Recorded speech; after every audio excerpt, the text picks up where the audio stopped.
I like to think that I'm a perfectly ordinary person enjoying living in the 20th century.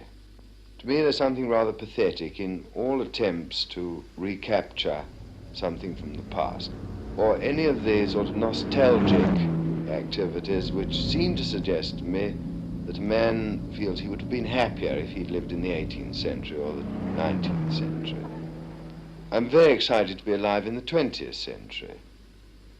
Things like driving fast in a motor car that's shaped like a piece of sculpture, that gives one that sensation of speed being almost a plastic form, almost something you can feel physically. The ordinary experiences of living in the country and enjoying the weather and not having to catch the 8:12 to London every morning.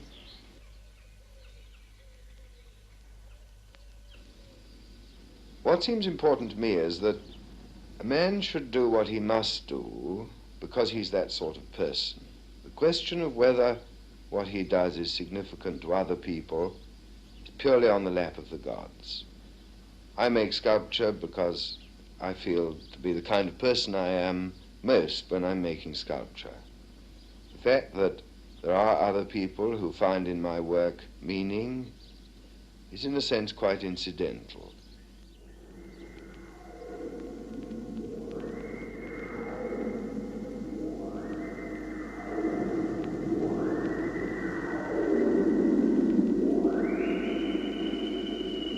I think that if art is merely a way of recording reality, merely a way of emphasizing certain aspects of reality, then half its potentialities are lost. If you're going to get art into anything like Top Gear, you've got to see in it a means of extending the frontiers of your experience. The important thing about drawing is to start off with a sheet of paper, and then you make a mark on that sheet of paper, then you make another mark, and gradually a drawing grows. The same way a sculpture grows in one's studio.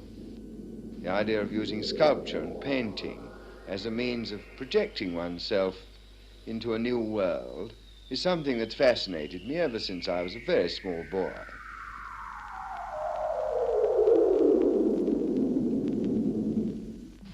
It gives one a capacity to follow one's imagination almost in a literal sense. I almost become a minute creature so that the work I'm doing becomes infinitely large, so that I'm literally in another strange world, and when I come out of the studio I come back into the world of normality.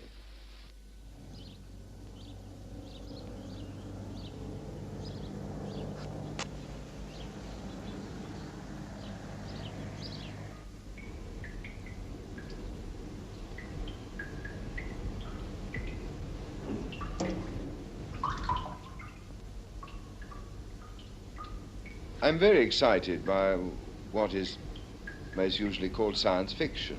Not much of it is yet very good art, but the whole idea of using art as a means of creating unknown worlds, unknown forms, undiscovered experiences is, of course, the motive power behind the best in surrealism, and something which I continually find exciting.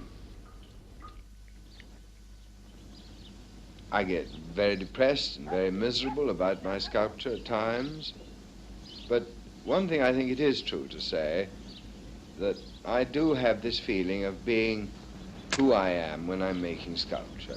The activity of sculpture has become such a part of my life that I only really recognize myself in the kind of working clothes that I wear in my studio.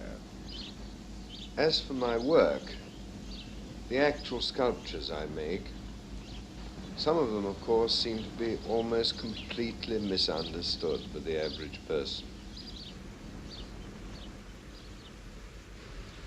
For instance, I'm always being asked, what does the monument to the unknown political prisoner mean?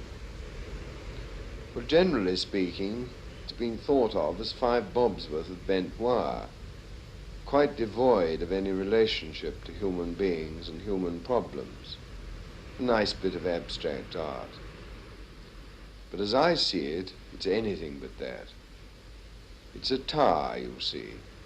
A tower standing on a rock against the open sky. And on this rock stand three figures gazing up into the heights of the tower and remembering the political prisoners that died in the concentration camps.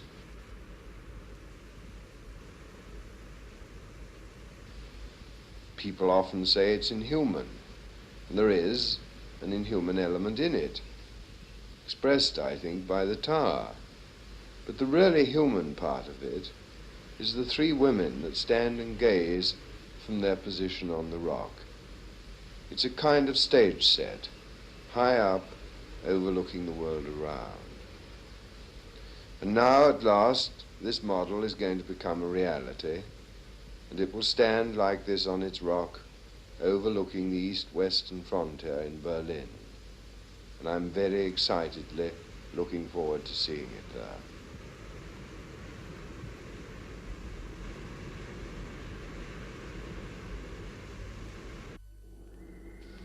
It's rather interesting to me that while I was living at Hatfield, very exciting delta-winged aeroplanes were being developed, and obviously I spent a great deal of my time staring up into the sky, watching these planes being put through their paces. And it may be significant that not so long after that, I found that I was modeling heads looking straight up into the sky, and the preoccupation with that particular sculptural problem has continued ever since. And I think it's very reasonable to imagine that one is liable to project into the sculpture feelings that are going on in one's own body.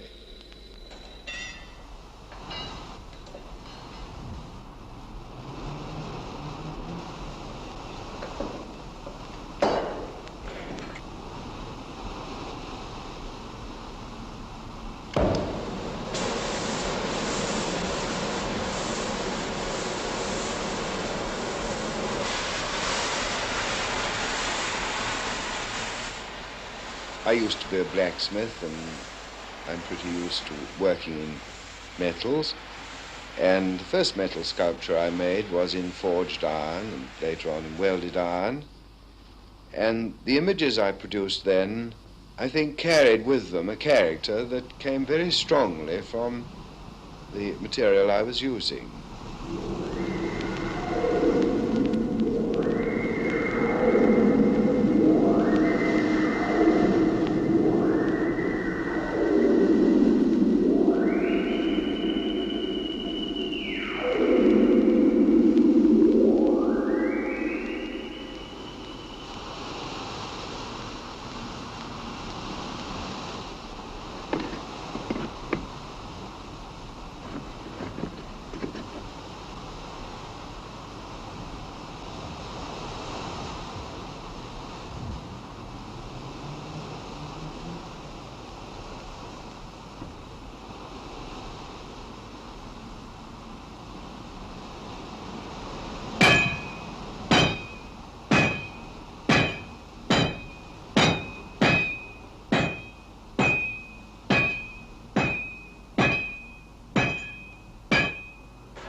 Sculptures that I'm most engaged on at the moment, which are rather fat and fleshy and rather different from the iron sculpture, are generated purely by the process of making sculpture. In other words, one starts off with one's hands in a plastic material.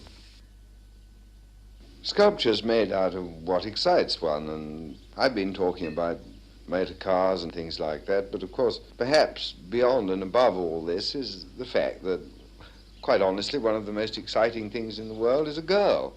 And my sculptures, rightly or wrongly, tend very often to be a celebration of that fact. I wouldn't want my figures to be an essay in formal values. That would only be a part of the thing. But at the same time, I wouldn't want them to be purely pin-ups that have been created for no other reason than to underlie the fact that biologically life's very exciting if you're normally healthy and not too old. I'm an only child. I had no sisters, you see. All right, one of the things I like doing very much is making these imaginary sisters, making these females which I can make in whatever image I like.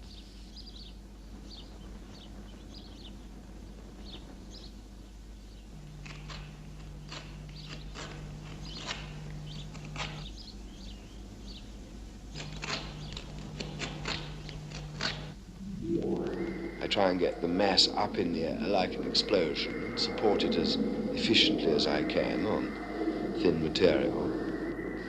I like to see people on a trapeze, tumblers, the whole process of human beings in movement, the whole feeling of this lump of flesh in space, dissociated from the ground. I made vast numbers of kites when I was a child.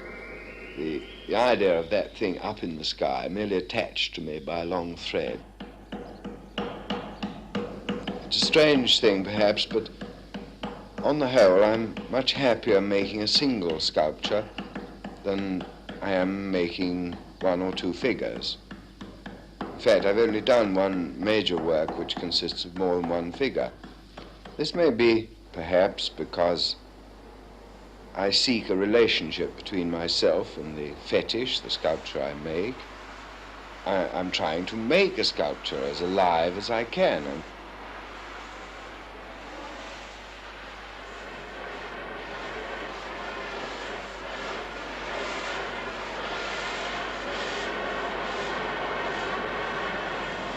If one likes making sculpture, one wants to spend the maximum amount of one's life making sculpture. And if you have to earn your living by doing some other kind of job, as I've had to at various times in my life, the great disadvantage of that is solely the time that's stolen from making one's sculpture. I find there are many jobs that I would love to do. I like making architecture, I like designing furniture and carburetors and 101 things. But I have, as I grow older, to devote my time more and more to the thing which is of greatest importance. Otherwise, I feel that opportunities are being lost all the time.